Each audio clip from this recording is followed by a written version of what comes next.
truly, if I have to say, I'm very nervous right now. By inviting a guest like him on this discussion, I truly feel honored, sir. Truly honored with your presence here. Most of you know him. He doesn't need any introduction.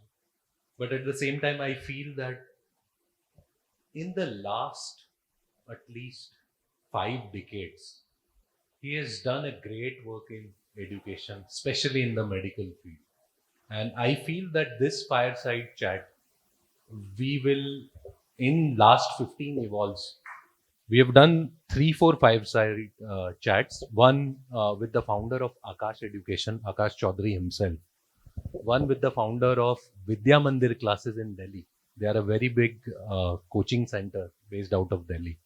And I feel this is the third one and the most unique one, at least more from a point of view of focusing on the medical industry.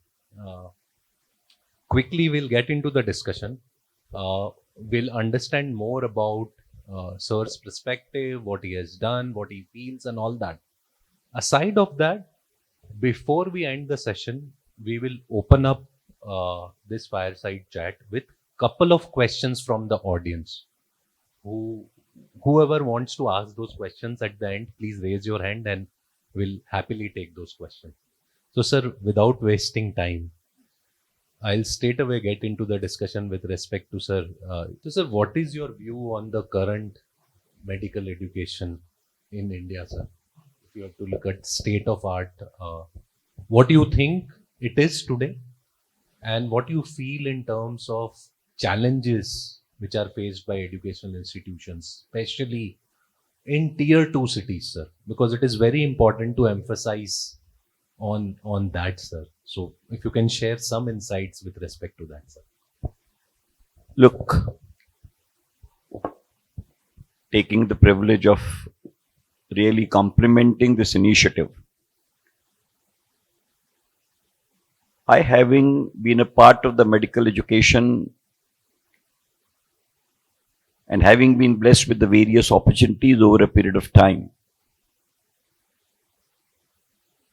if you look at the entire spectrum of medical education today, you will have to take into consideration two important developmental profiles without which perhaps the entire gamut we will not be able to appreciate.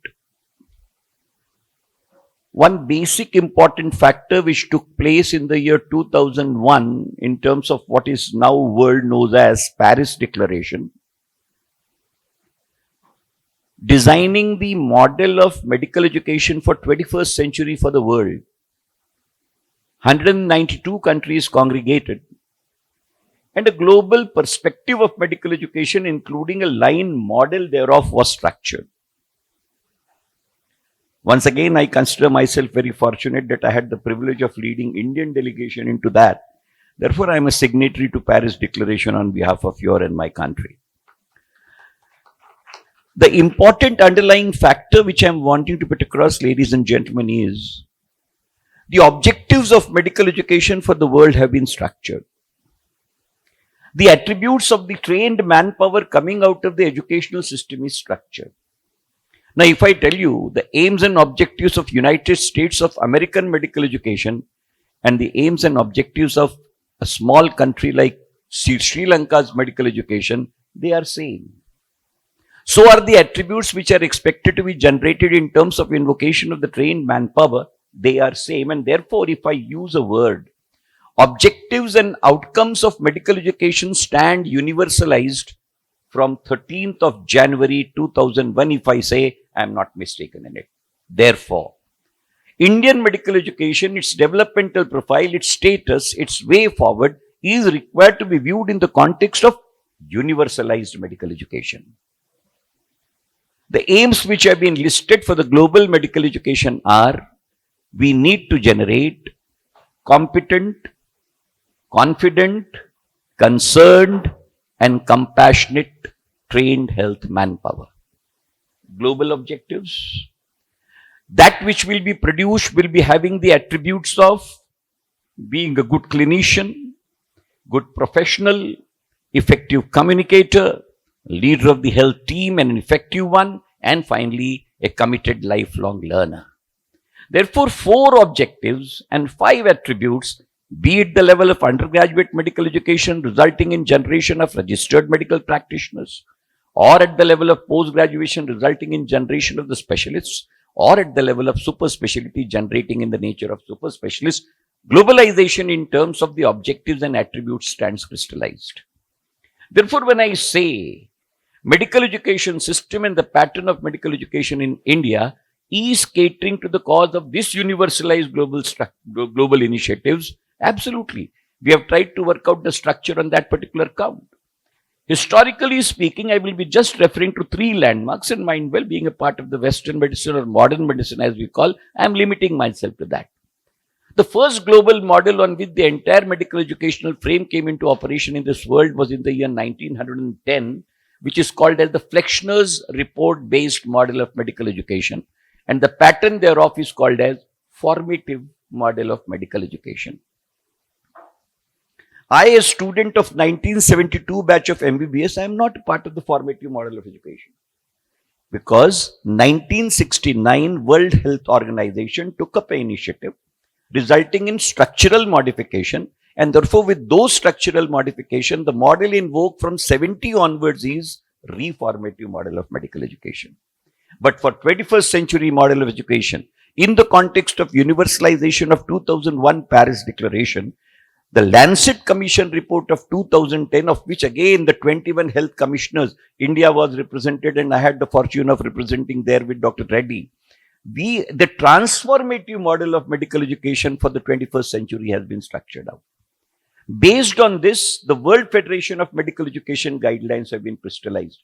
And therefore, there are 7 parameters against which the model of medical education is required to be created, which contemplates structural design of the curriculum, invocation of the appropriate teaching and learning methods and models, incorporation and judicious use of the information and communication technology, ensuring competency-based curriculum through credit-based assessment, ensuring mechanisms of accrediting, certifying and rating to be put into place, and simultaneously working out that the International Code of Medical Ethics, which is stipulated in Geneva Convention, is adhered to. And the last part of it is the continuous capacity building of the teaching personnel for the purposes of handling the challenges in regard to the quality-centric medical education.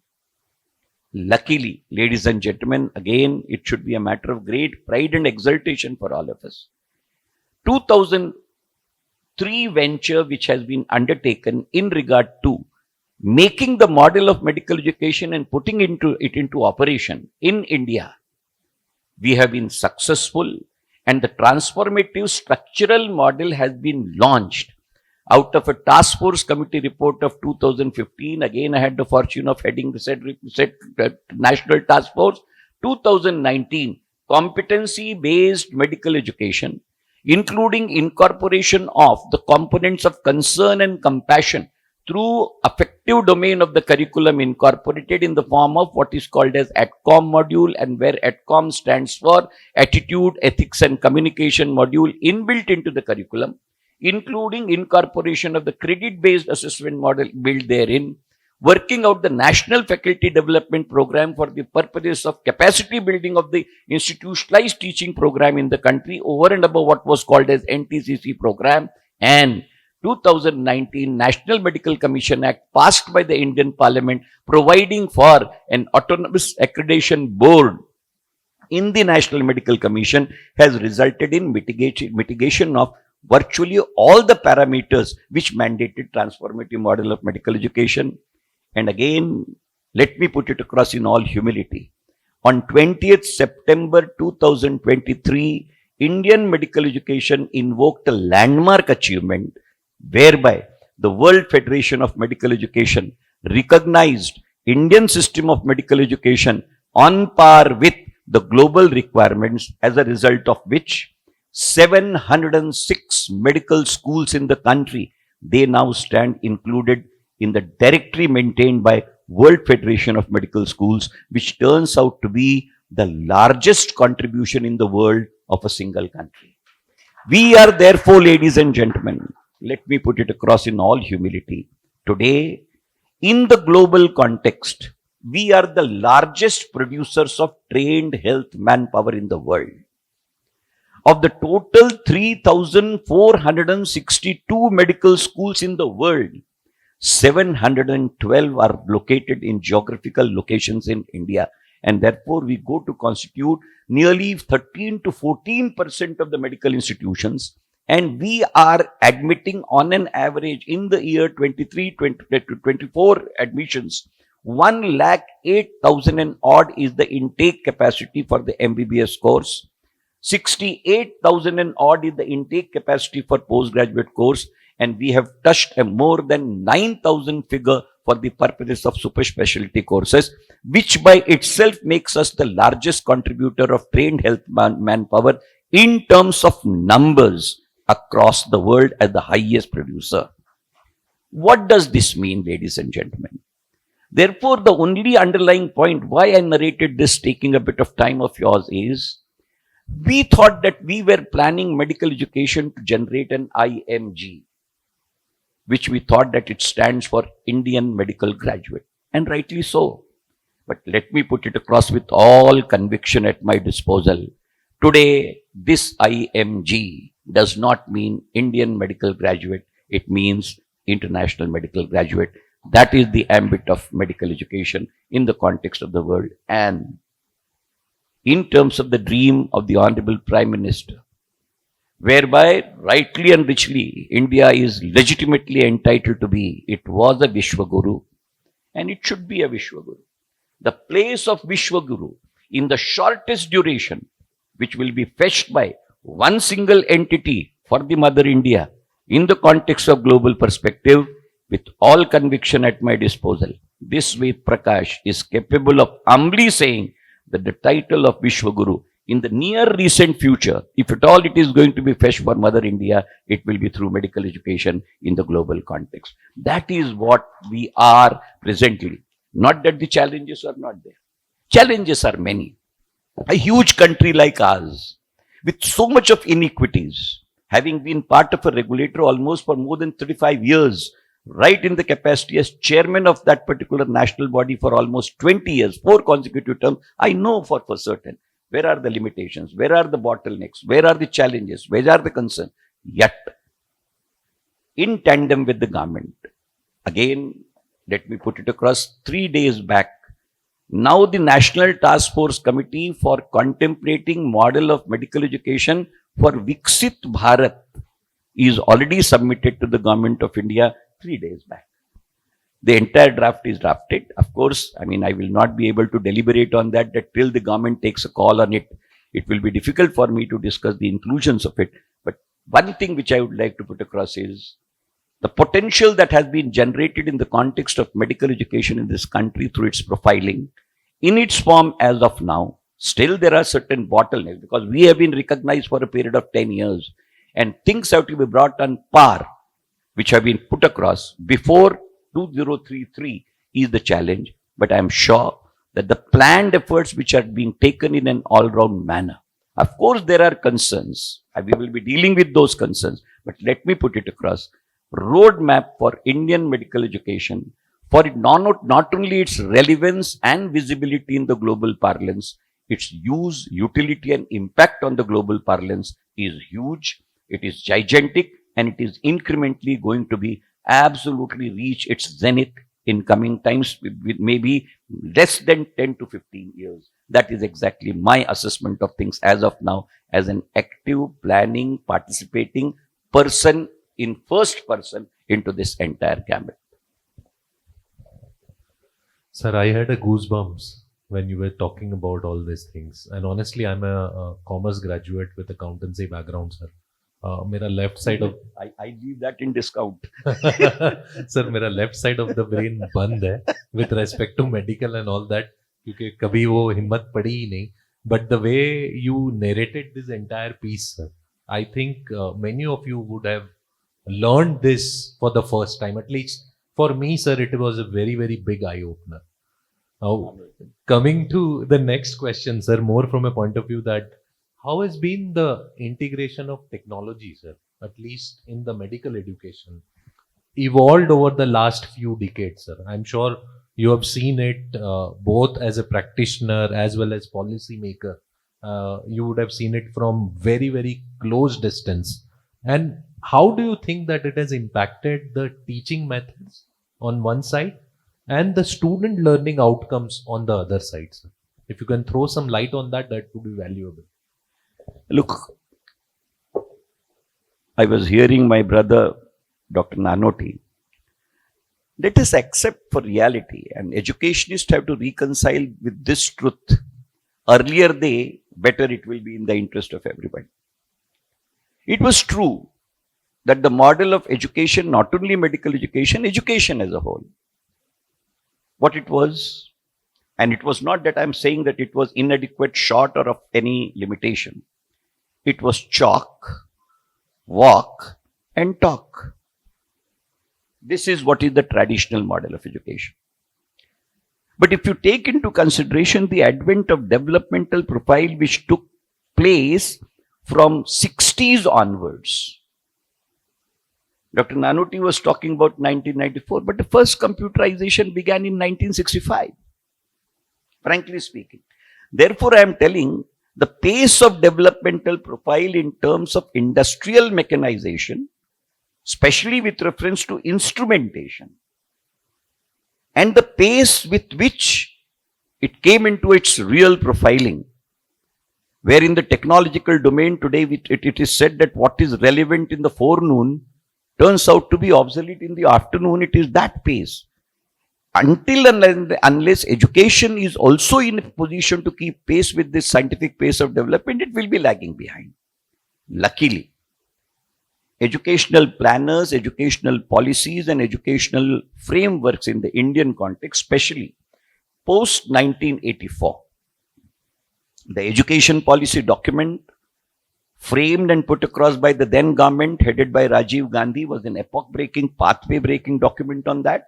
And that implementation has definitely created a significant place for use and incorporation of information and communication technology, not only in teaching, training, but even in assessment. Therefore, today education, whether it is medical education, whether it is any pattern of education, there could be again limitations of logistic, there could be limitations of various other concerns. I am not on that, but it is a matter of reality. Now, putting this across to medical education, because this is something which I am wanting to be putting across in milestones. When I talked about the 1910 Flexner's model, the one-liner description of this model of medical education, brothers, is that it was a high touch and no tech. Tech for technology. Therefore, the essence of formative model of education was high touch, no tech. When I was a student and I learned, it was high touch, low tech. But when my students and my subsequent generations, when you and others have learnt it, I am happy to say it is high touch and high tech. The shifts are loud and clear. What in 1910 was high touch, no tech. In 1970 it was high touch and low tech. And 2001 onwards it is high touch and high tech. But the real good, and believe me, when philosophers say that there is an opportunity which is inbuilt in every adversity, the real fillip to use of technology, including the virtual learning management systems, is a gift which has come to country like ours because of corona pandemic. When the whole world was paralyzed, a new ray of hope in terms of the instrumentality being put across for the use of virtual learning systems, virtual teaching and training, and virtual mode of assessments, including in the mode of medical education, where not only the structured, standardized, patient, robotic concepts came into operation, but today we as the educational planners are required to say that there is a definite quantum of virtual reality which has been incorporated in the entire teaching learning process. And I have no hesitation in saying, University Grants Commission, and practically every regulator now in the official policy domain. And luckily, National Education Policy 2020 document has given a wider leverage on that particular count. Traditional courses, 20% of the curriculum is required to be dealt with the entire virtual modality. In cases of skilled programs, 40% is required to be, which is the didactic domain, which is required to be dealt on the virtual modality. And in case of medical education, I am happy to share, world has reconciled to 30:70 model, where 30 is expected to be the virtual reality and 70% is expected to be the online or the on-site modality. Therefore, let me put it across. ICT incorporation, and rightly so, you go for any rating, ranking or accreditation anywhere in the world by any agency, including Indian agencies and internal agencies, including QSI or Times Now rankings. Incorporation of information and communication technology and virtual learning mapped systems, they have come to stand as one of the important parametric inclusions with 15% weightage attributable to that criteria for ranking, rating and certification. Therefore, gone are the days when there used to be a huge debate that what will happen to the clinical medicine. Surgery, the future of surgery is robotic surgery. Because my hand will, some time of the life of mine, will have tremors. A robot is devoid of tremors. We have to reconcile. Mechanization in the essence of emotional quotient may be wanting, but in case of physical precision, it is unparalleled. Therefore, it is the judicious mix of these two, where machine and men, they will have to go together, and the education has accepted this in its own good. That is exactly the situation which in my humility I would like to put across. Quite fascinating. I think you touched upon this topic with respect to how technology has evolved from no to low to high. And when you talk about that, man and machine has to go hand in hand. And we are seeing that across a lot of manufacturing sectors. Now AI has also come in other sectors as well. What specific skills and competencies you think that the medical education programs should prioritize? Because the students have to learn those things to ensure that they meet the demand of the future. So how curriculum need to change, or the methods to deliver curriculum need to change in the due course of time? Look, curricular changes will invariably result in commensurate teaching training modes of alterations. It is already worked out that artificial intelligence and data management systems have to be incorporated even in the undergraduate curriculum of medical education. Dr. Nanoti will agree with me. Gone are the days when Miller's mode of teaching learning holds true. Because when Miller formulated this mode of teaching learning, there was no place for artificial intelligence at the given point of time. Therefore, his levels of learning were know how, show, and show how. There was no sense of extrapolation in it. There was no imaginative quotient in it. If you take really into consideration operational part of it, curriculum incorporating competencies, competencies incorporating knowing the competencies, showing the competencies, doing the competencies, demonstrating the competencies, delivering the competencies. In terms of A, memorization, rote learning. B, analysis. C, synthesis. D, integration. E, interpretation. F, application. Good enough? Where is extrapolation? Extrapolation in the mode of education is the hallmark of artificial intelligence. Therefore, the AI, the seventh level of the learning, which is beyond interpretation, application, is extrapolation. In a given circumstance, in a given patient, for a given sign, for a given symptom, the line of treatment is expected to be this. Absolutely fine. But in similarly placed patients in this particular variables, what is expected to the picture where I end the extrapolative data input given to the throughput is in a position to give me extrapolated output. Therefore, the larger picture of the canvas, which otherwise was only not even my imagination, today the picture of that is going to be presented to me in reality in minutes. I put it this way. Your and my vision had a limited vision, therefore your and my sight was plagued by a horizon. But this horizon we were able to pierce because my sight was extended in one direction by the microscope and in the other direction by the telescope.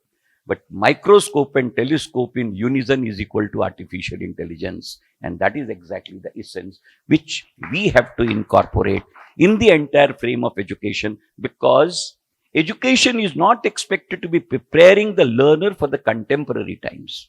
It is required to be preparing the learner even for the mitigation of the futuristic challenges which are required to be dealt in terms of prescription right today. Therefore, future is to be created. If in today, it has to be inbuilt by virtue of organizing a system in that particular way. Therefore, artificial intelligence is the way of life which is being availed in the domain of education. Therefore, forget that artificial intelligence was a domain of Dr. Nanoti, and within Dr. Nanoti's domain, it was in the Department of Data Management Sciences and Artificial Intelligence. No, it is biomedical engineering is totally artificial intelligence. Clinical medicine extrapolation is artificial intelligence. Extrapolation of clinical intelligence is not possible without artificial intelligence. Therefore, individual real intelligence plus artificial intelligence governed by ethical intelligence and plagued by emotional intelligence is going to be the real gambit. We have completed 2.5 circuits. 1.5 remains. World is working at it. Therefore, this is the model of education which has to prevail, which is into operation, and luckily in medical education we have adopted it, and now IITs and medical schools in combination have worked out a joint program for the purposes of biomedical engineering. I am coming down from Wardha, where right now with Kharagpur IIT, we today signed an MOU in regard to biomedical, where they will be catering to the technological part of it and we will be catering to the clinical part of it, and on equal partnership we are going to evolve not only in the domain of research but also in the domain of education. That is the way. Sir, actually I was trying to touch on that point only with respect to role of partnerships and collaborations, which you touched upon with respect to IIT Kharagpur. But if you look at on one side, you have got institutions, you've got students on the other side, and you have healthcare institutions as well as technology companies. So how do you think that a mix of all these people come together in a one horizontal way in driving the curriculum as well as in driving the medical for the future? See, it's not very difficult, but yes, still we have not been able to make it. Academia industry integration has been something which we have been talking tall from early 90s. But yes, there are blockades. India does not even today has an entire package program on sponsored research. Your and my curricula definitely are not in a position to map the need of the industries and structure the personnel in terms of the curriculum that way. I can definitely say with experience, because we have not been in a position to take up interdisciplinarity and multidisciplinarity approach in the system of education. And if you really look at the NEP 2020, this is the hallmark of NEP. Flexibility in education, multidisciplinarity in education, interdisciplinary integration. This is exactly which is going to, and skill-based education. This is really going to bridge the gap which hitherto has been operating. Personally, by experience putting it this across, academicians live in their own world. And they think that their world is ultimate. And so also, capital generating, capital based industrial world It lives in its own world. There is no real gold handshake in it. The things are only on paper. We do not cater to the needs of the industries, and therefore industries do not sponsor things for us. It's almost like a rich man living with its own ego of Lakshmi and another rich man living in his own ego with Saraswati. And Saraswati, Lakshmi are not willing to be shaking hands with each other because their careers are different, in the sense their vahans are different. My only answer is, I mean, again, I always say everything being put in a diction is not good enough. There must be, on n number of occasions I put it this way. The difference between the academic world and difference between the capital-based industrial world is that वो अपनी दुनिया में जीते हैं, हम अपनी दुनिया में जीते हैं, कभी वो हमें झांक कर तक लेते हैं और कभी हम उन्हें झांक के देख लेते हैं. नजरों में इनायत तो होती है पर मुलाकात का जज्बा किसी के पास नहीं होता. This is the limitation. This is the limitation. Therefore, what is the way forward? The way forward is very beautifully given in a small little, couplet which Ghalib wrote. कि उधर चिलमन से वो झांकें, इधर चिलमन से वो झांकें. उधर चिलमन से वो झांकें, इधर चिलमन से ये झांकें. लगा दो आग चिलमन को, न ये झांके न वो झांकें. This is the bridge is only this, बस चिलमन है, like this. And therefore, incorporation of men from the industry into the boards of studies where the curriculum is planned, working out not only in the domain of CSR responsibility, which is a lip sympathy. I'm very harsh and very critical and very emphatic on things. CSR is a charity which is doled out not for the purposes of extension of any benefit, but it is basically the CSR which is catering to the cause in their own way. It has really not served the purpose in which it ought to have, especially in the domain of education. It is the sponsored research projects, it is the joint projects, it is the patronized project, and let me put it across. The model which is necessary in the Indian and for that matter developing world context is, why should learner be taken as a consumer? There is no reason for a learner to be a consumer. In a private setup of education, unaided setup of education, contemplate learner as a consumer, what price stands entailed and what is the paying capacity of this country. The model which is relevant in the context of this particular joint vintage is, learner should be considered as a product. And therefore, who is expected to be availing that product? It is his or her responsibility to get that product generated out of the sponsorship, whereby the product is of use and utility for the people who have sponsored. My shift and my claim and my clan on this is very loud and clear. Forget the model which is there in the developing world, including India, where learner is taken as a consumer. Where does the poor man's meritorious child go? You tell me. Country does not have an answer. I am trying to work out that answer. The model which I am sincerely working on is learner as a product and not as a consumer. Take it for granted. Let this shift be there. You will see an oceanic change in this entire spectrum. Sir, very, very rightly put. In fact, sir, when you shared these numbers with respect to 15 to 16% of medical graduates are coming from India, we have seen a growth of medical tourism definitely in India, sir. In big cities, in big hospitals, we see a lot of people coming from outside India to get the treatments and all that.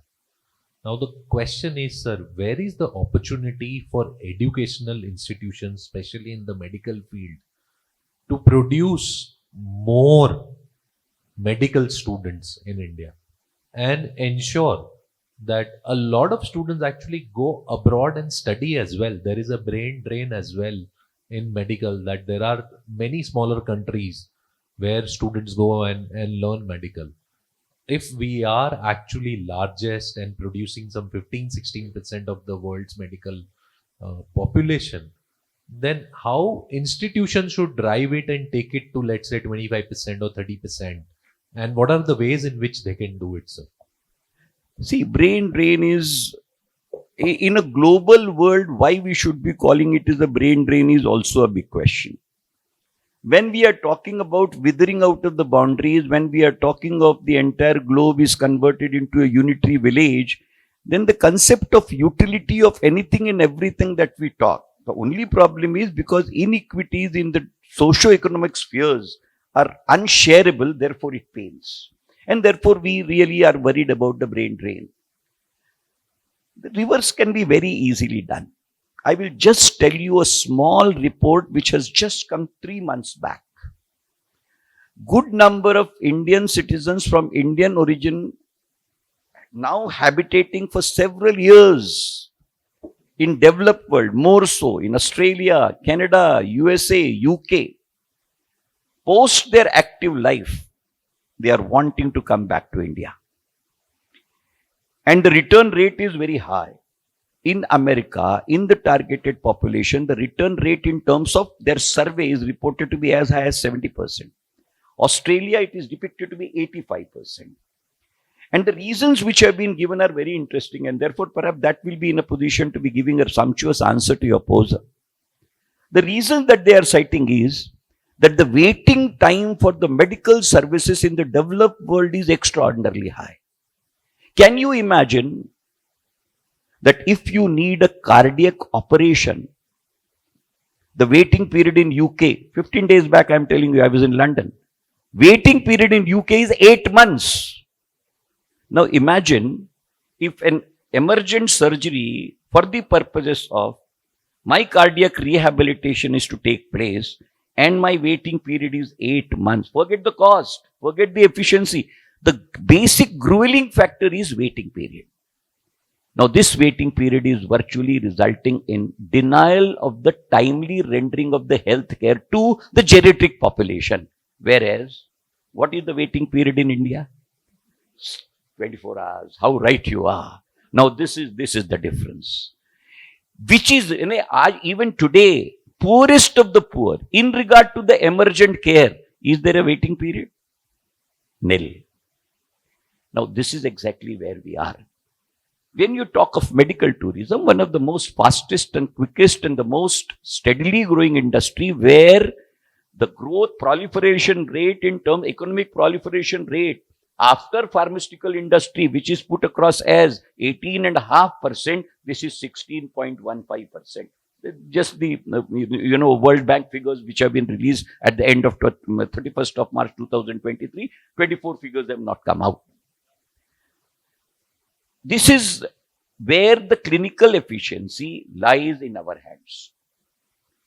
We have been able to predict. The only thing is the instrumentation which is advanced in the developed world for the purposes of learning. That is not even there in our setup, but that is being taken care of.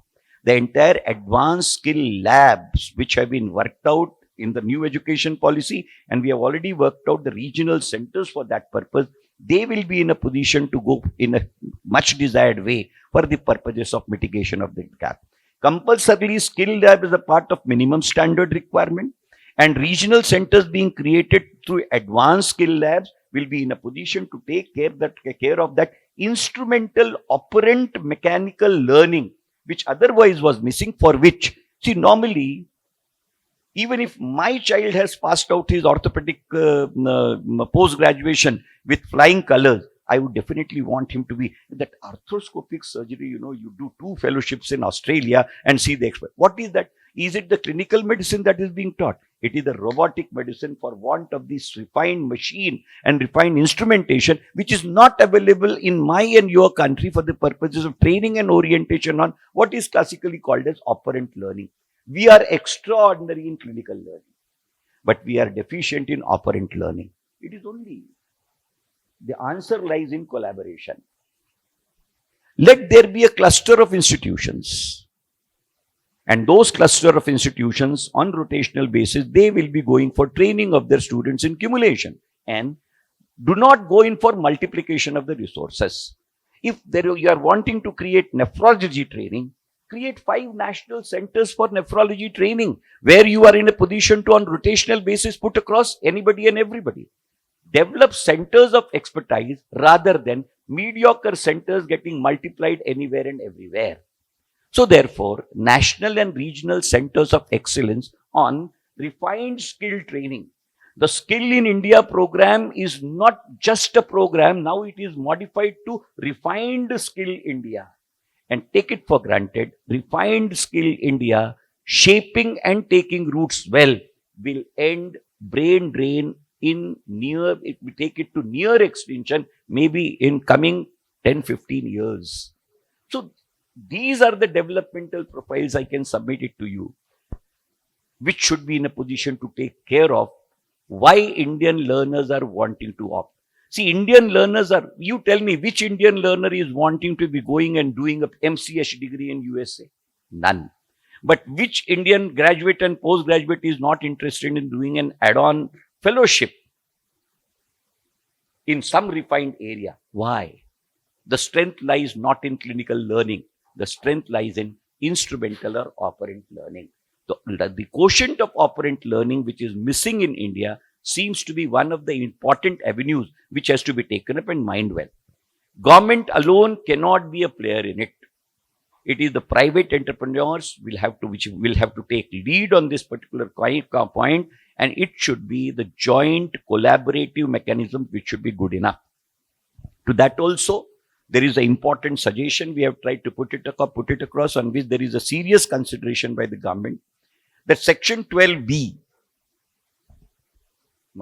Dr. Vivek will be able to get it better, in the UGC Act. We are not, medical education, Vivek, is not covered by Section 12B. So therefore, I have urged the Government of India that if Section 12B can be included as an amendment to the National Medical Commission Act, there would be a 12B created for medical education. And mind well, that 12B will be in a position to take care, because of the 5-year planned corpus, medical education will be getting its own apportioning, where these requirements can be mitigated by public-private model, which is the answer to the future. There is a roadmap, things are being done, and take it from me, God give us long life. We will again meet after 5 years, and I will tell you what we talked the other day stands fulfilled on this day.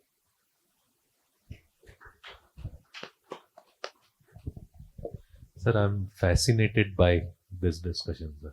Honestly, sir, मुझे बहुत सारी चीजें पता लगी यार, जो मुझे नहीं पता Things थी. are moving, I can tell you. I mean, see, there is no reason for us to be absolutely thinking कि क्या होगा. नहीं, बहुत अच्छा हो रहा है, बहुत अच्छा हो रहा है, और जो हो रहा है उससे बहुत अच्छा होगा. Sir, no doubt about that. And honestly speaking, sir, your clarity of thought, your articulation, sir, and the way in the last 20-25 minutes you explained what is happening, what should happen, and how we should take it forward was actually, honestly, very fascinating for me. We are running short of time, sir. So I'll take a couple of questions from the audience as promised. So anyone has any question for sir, please feel free to raise your hand. And Kunal, can you please hand over the mic to the individual who has question? Hello.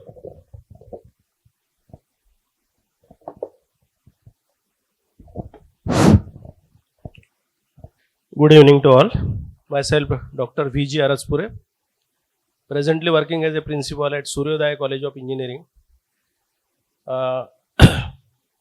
It is one of the center of excellence which we had indigenously started when the new education policy has not been incorporated in collaboration with Dassault, Mastercam and PTC India for giving the advanced skill education which is to be required for the global to meet the global employability. Sir, in this particular area, 50% answer you had already given.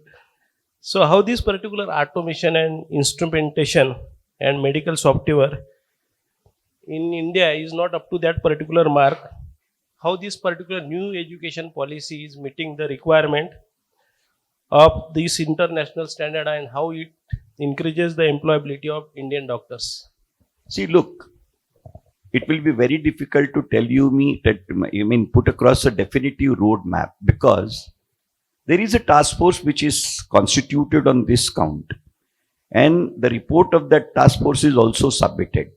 But until and unless the action plan on the basis of task force is brought out by All India Council for Technical Education, because this is a task force which has been constituted by Union Ministry that has submitted its report. It will need whatever the procedural approval, and AICT will be required. The only problem will be entailed funding support. So that entailed funding support will have to be created by the government through an appropriate avenue to be vested with the disbursing agency, because luckily your AICT has 12B under its provision. So that is now, you are a luckier setup of education, unlike us where we are devoid of 12B. So I think that path it will take place. Whether the proposition that you have put across is included in that or not, or whether it will be, covered under that ambit or not, it's difficult for me to say. Because number one, I do not know what exactly has been put across, but I know it for certain. There, on this particular count, there are 6 task force which have been constituted. All of them have finished their task. They have submitted their expert report to the Government of India. In the context of NEP, how advanced skill inculcation, and it is called as initiation, inculcation, consolidation and certification program. So in these lines, it has been worked out, in which I think then rest of the mechanics and the processes, they will be defined by AICT. But it is definitely on the anvil, that much I can tell you. No area of advanced skill perhaps is going to remain unaddressed. Any other question?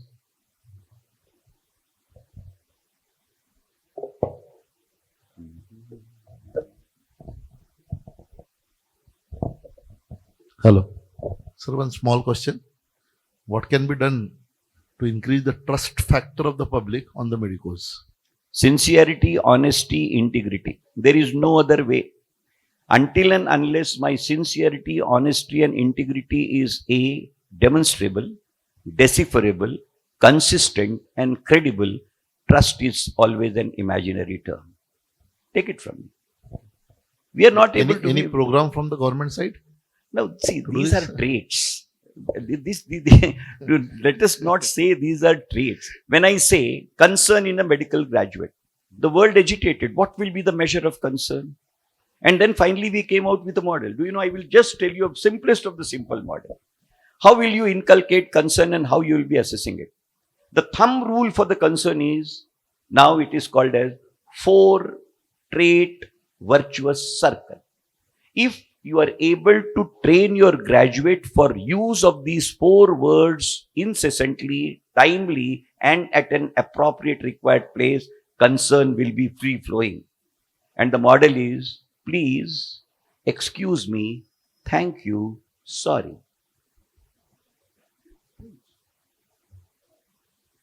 Have you ever seen a doctor in your observation and practice saying, please let me examine you? We are missing on this one. And where does the concern lie? Suppose if I am wanting to show, I'm wanting to say hello to me, hello to him, I can say a mechanical hello to him. But say, oh, it was a warm greeting. What was that warm greeting?